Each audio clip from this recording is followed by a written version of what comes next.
এইখানে যে মানুষগুলো থাকেন তাদের নাম রেজিস্ট্রি করে আমরা প্রত্যেকটি ছোট ছোট ফ্ল্যাট করব এবং সেই ফ্ল্যাটগুলো তাদের নামে আমরা দিতে চাই। বিএনপি আমাদের দল যতবার দেশ পরিচালনা করেছে, বিএনপি মানুষের কাছে যেই জবান দিয়েছে আমরা আমাদের সাধ্য দিয়ে চেষ্টা করেছি সেই জবান রক্ষা করার জন্য।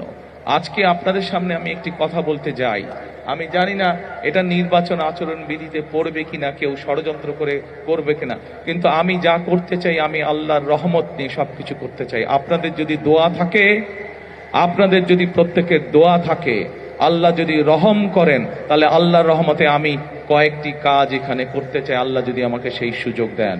বলবো কি করতে চাই? প্রিয় কড়াইলবাসী, আমি যা শুনেছি এখানে, এই যে বললাম একটু আগে, এক বোন এবং এক মুরব্বী কিছু কথা বললেন, আমরা সিদ্ধান্ত নিয়েছি আলহামদুলিল্লাহ, আল্লাহর রহমতে আল্লাহ আমাদেরকে সেই সুযোগ দিলে আমরা এখানে যে মানুষ যে আপনারা কষ্ট করছেন, থাকার কষ্ট করছেন, সেই কষ্টটি আমরা ধীরে ধীরে সমস্যার সমাধান করতে চাই। এখানে উঁচু উঁচু বড় বড় আমরা বিল্ডিং করে দিতে চাই আল্লাহর রহমতে, এবং এইখানে যে মানুষগুলো থাকেন তাদের নাম রেজিস্ট্রি করে আমরা প্রত্যেকটি ছোট ছোট ফ্ল্যাট করব এবং সেই ফ্ল্যাটগুলো তাদের নামে আমরা দিতে চাই। প্রিয় ভাই বোনেরা, যেই এখানকার যেই মানুষ যারা এখানকার আদিবাসী, যারা এখানে বহু বছর যাবত আছেন, তাদের কাছে আমরা এগুলো হস্তান্তর করতে চাই, যাতে করে এই ঢাকা শহরের মতন জায়গায় এই এলাকার মানুষের একটি মাথা গোজার ঠাঁই হয়। সকল কিছু নির্ভর করছে আপনাদের দোয়া এবং আল্লাহর রহমতের উপরে।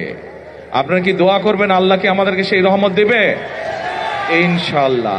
আমরা জানি এখানে আপনাদের যে সন্তানরা আছে তাদের এখানে লেখাপড়ার সমস্যা আছে, আল্লাহ যদি রহম করেন আমরা এখানে চাই সুন্দর বাচ্চাদের জন্য স্কুলের গঠন করব তা না, স্কুলের পাশাপাশি তাদের খেলাধুলার যাতে পরিবেশ থাকে, খেলাধুলার জন্য যদি মাঠ থাকে, সেই ব্যবস্থাও ইনশাল্লাহ আমরা এখানে করতে চাই।